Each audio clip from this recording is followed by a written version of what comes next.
Bueno, estamos quemando la fogata número 17. Se va, hoy es 5 de febrero. 5 de febrero, saluden, saluden. Saluden la fiesta, la fogata.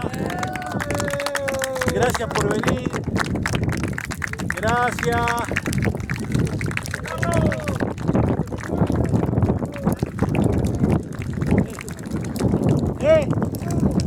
Allá los amigos ahí. Sí, Juan Carlos Díez. Hace calor. Juan Carlos, querido, Isa. Bravo, bravo por ti. Salud a España, hermano. Bravo Salud. por ti, Carlos. Gracias. Un abrazo. Suerte. Gracias por todo. Gracias, Que no se gracias, acabe español. nunca. Seguro, gracias.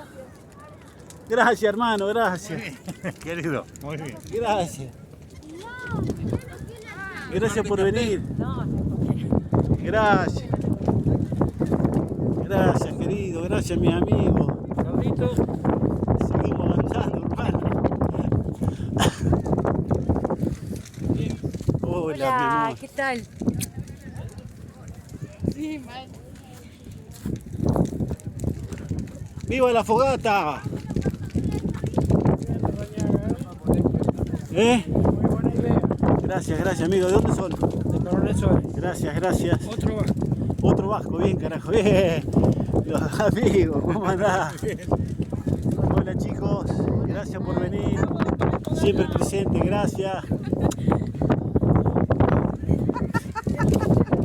¿Qué hacemos? Gracias. Gracias. No.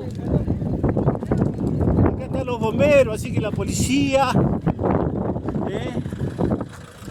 ¿Qué hace, negrita, tanto tiempo? ¿Cómo va, Carlito?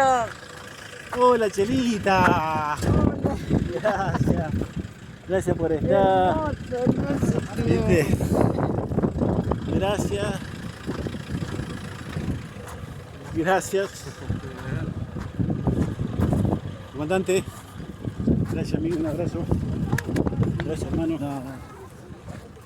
Bueno. Acá estamos. Bueno, gracias por venir.